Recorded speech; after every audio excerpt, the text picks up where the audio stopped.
இனிய காலை வணக்கம். இன்றொரு செய்தி. ஒரு பிரிவு பெரிதா என்ன செய்துவிடக்கூடும்? பேசிய வார்த்தைகள் மௌனமாய் கொள்ளும். பழகிய நாட்கள் பாழடைந்து போகும். பசியின்றி உடல் பரிதவிக்கும். தூக்கங்கள் தூர செல்லும். இன்பம் என்பது இல்லாமல் போகும். புன்னகை என்பது புதைந்து போகும். கண்கள் இரண்டும் சிதைந்து போகும். தன்னைத்தானே வெறுக்க நேரும்.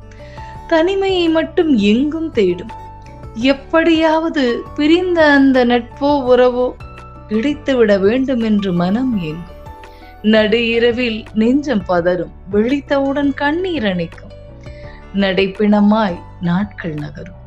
இந்த பிரிவின் வழி நட்பு, காதல், சகோதரத்துவம் என்று பிரியமான அனைத்து உறவுகளை பிரிந்த போதும் நம்மை பீடித்துத்தான் கொள்ளும்.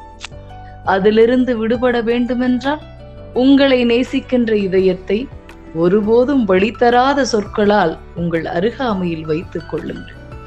வாழ்க்கை என்பது பலவித பரிமாணங்களை நமக்கு கற்றுத்தருகிறது.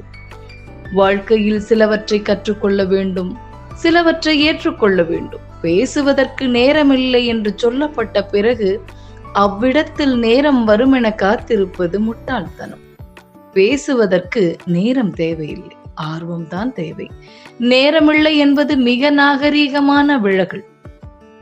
இது போன்ற நபர்களிடத்தில் உங்கள் நேரத்தை செலவிட்டு உங்கள் இதயத்தை காயப்படுத்திக் கொள்ளாதீர்கள். உங்களை நம்புகின்ற, நேசிக்கின்ற இதயத்திடம் நீங்கள் கடவுளாக கருணை காட்டுங்கள். எப்போதும் உங்கள் இதயம் பாதுகாக்கப்படும். அன்பில் நீங்கள் மிதந்து போவீர்கள் என்று சொல்லி இந்த நாள் உங்களுக்கு மிகச்சிறப்பான நாளாக அமைய என் வாழ்த்துக்கள்.